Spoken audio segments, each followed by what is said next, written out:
नमस्कार, think tank पर आप सभी का बहुत बहुत स्वागत है। जहां पर एक तरफ तो ब्रिटेन के प्रधानमंत्री बन चुके हैं भारतीय मूल के ही ऋषि सुनक, वहीं दूसरी तरफ मोदी ने ट्वीट करते हुए भारत के प्रधानमंत्री नरेंद्र मोदी ने ट्वीट करते हुए ऋषि सुनक को बहुत बधाई दी है।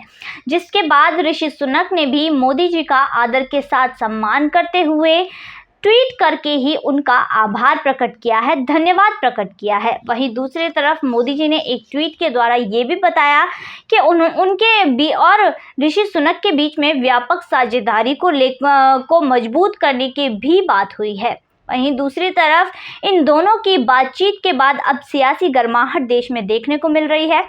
जो विपक्षी पार्टी है उनको ये अच्छे संबंध रास नहीं आ रहे, जिसके बाद ये एक तरफा वार कर रहे हैं। दरअसल यहाँ पर बहुसंख्यकवाद को घेरा जा रहा है, बहुसंख्यकवाद की ही बातें की जा रही है कि अल्पसंख्यकों में से कोई भी यहाँ पर प्रधानमंत्री क्यों नहीं बन सकता, सिर्फ बहुसंख्यक ही यहाँ पर प्रधानमंत्री क्यों बनते हैं, ऐसी राजनीति की जा रही है।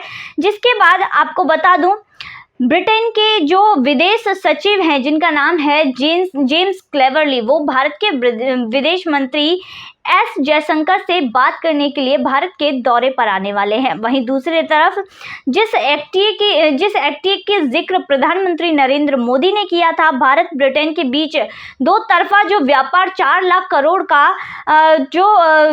करोड़ का है, अब उसमें फ्री ट्रेड एग्रीमेंट के बाद टैक्स पर भारी राहत देखने को मिलेगी, ऐसा प्रधानमंत्री ने जिक्र किया। दरअसल इस एग्रीमेंट की जो नींव रखी गई थी वो जो ब्रिटेन के पूर्व प्रधानमंत्री बोरिस जॉनसन थे, उनके भारत के दौरे के दौरान ही रखी गई थी। जिसके बाद जो बाकी प्रधानमंत्री ब्रिटेन में आए, उन्होंने भी इसको जारी रखते हुए अब यहाँ पर ऋषि सुनक प्रधानमंत्री बन गए हैं। अब यहाँ पर उम्मीद की जा रही है कि जल्द ही इस एग्रीमेंट पर डील भी हो जाएगी। मई 2021 में भारत के प्रधानमंत्री श्री नरेंद्र मोदी और ब्रिटेन के पूर्व प्रधानमंत्री बोरिस जॉनसन ने संभावित मुक्त व्यापार के इस पहले चरण की व्यापार की साझेदारी की नींव रखी थी। जिसके बाद पांच दौर इसके तब से पूरे हो चुके हैं। जिसके बाद अगस्त में टेक्निकल एक्सपर्ट्स के द्वारा 85 अलग अलग 15 नीति क्षेत्रों को कवर करते हुए इसका एक मसौदा तैयार किया, जिस पर आखिरी फैसला आना बाकी है। जिसके बाद अब ऋषि सुनक यहाँ के प्रधानमंत्री बन गए हैं।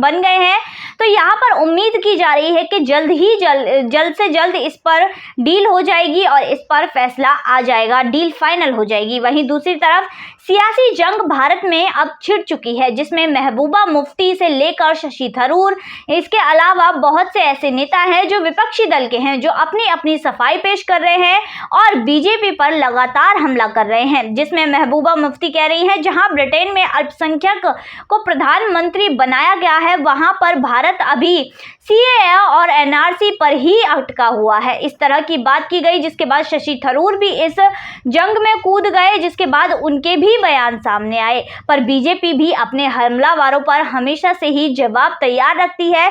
जिसके बाद बीजेपी ने विरोध में जवाब देते हुए पूर्व जो केंद्रीय मंत्री थे बीजेपी के, उन्होंने कहा कि अगर इन लोगों को, शशि थरूर जी को, महबूबा मुफ्ती जी को, इनको अगर भारत का इतिहास याद नहीं है तो मैं उनको भारत के कुछ प्रधानमंत्री और राष्ट्रपति के बारे में बताना चाहता हूं।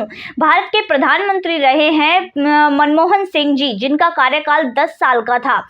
इसके अलावा भारत के राष्ट्रपति रहे हैं अब्दुल कलाम जी, वो भी भारत के राष्ट्रपति रहे हैं 5 साल तक। इसके अलावा अब अभी जो भारत की राष्ट्रपति हैं वो हैं द्रौपदी मुर्मू जी, वो भी एक आदिवासी समाज से आती हैं, कोई दलित समाज से आता है, कोई सिख समाज से आता है। तो भारत में ऐसा बिल्कुल भी नहीं है, ऐसी राजनीति बिल्कुल भी नहीं चलती। अगर यह आप में योग्यता है तो आप भारत के प्रधानमंत्री, राष्ट्रपति या फिर किसी भी पद पर नियुक्त हो सकते हैं, ये जनता के हाथों में है। तो आज की वीडियो में बस इतना ही, फिर मुलाकात होगी ऐसी ही वीडियो के साथ। तब तक के लिए देखते रहिए थिंक टैंक।